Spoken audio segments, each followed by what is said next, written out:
guys, Dirty Jim here from the Monsters in the Morning, Real Radio 104.1. Of course, we're in Orbiter Processing Warehouse 2, I think.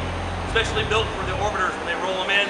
They basically just collapse this entire thing on top of it and just start basically debriefing it, for lack of a better term. And what we have behind me, of course, is Shuttle ATLANTIS heading to the Kennedy Space Center Visitor Complex for its new mission of education. We love this place. You gotta come out, book your up close tour today. KennedySpaceCenter.com. That's where you get the launch pad, launch control center, of course, the VAB, which is right over there. But in a minute, I get to be a little selfish. I'm gonna go inside and drive this thing down to 7-Eleven and pick up the big gulp. You guys want anything? Good?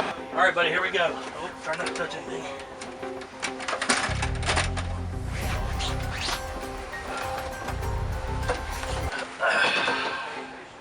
And you can touch the stick? Yes. So here you are, like straight up in the Shuttle ATLANTIS, Kennedy Space Center Visitor Complex. This is an opportunity of a lifetime. We're actually in the working shuttle, the cockpit. It's just unbelievable. You know, you'd think these seats would have beer holders, but I guess I didn't factor that in. God, it's amazing. There are a myriad of controls. No one human being can know what every one of these switches does. It seems inconceivable that anybody could actually know what any of this stuff does. Wow. Unbelievable.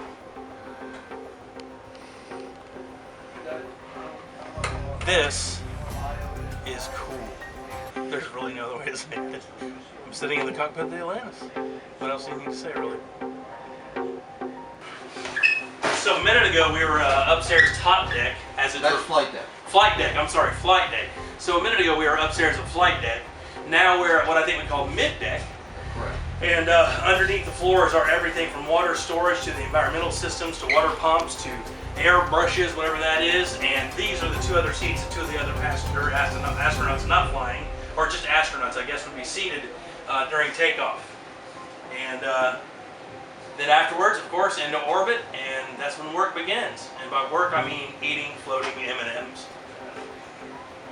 Well, actually, you know what I'm saying right here. We get to sign what they call the white room, is the room for the entryway into the Space Shuttle Atlantis, and apparently this room will travel wherever the shuttle goes, which of course we know is the Kennedy Space Center Visitor Complex. This actually could wind up somewhere else. This is a part of history. As you saw in my photo booth there, my little photo spread, you'll see these artifact stickers on all the stuff associated with the shuttle. All that's considered by the U.S. government as artifacts, part of our history. So I actually get to put my silly signature on history, which is very cool, and I can't thank them enough. Kennedy Space Center Visitor Complex. To book your up-close tour and experience things like this, it's KennedySpaceCenter.com, and you can do that now. Here we go.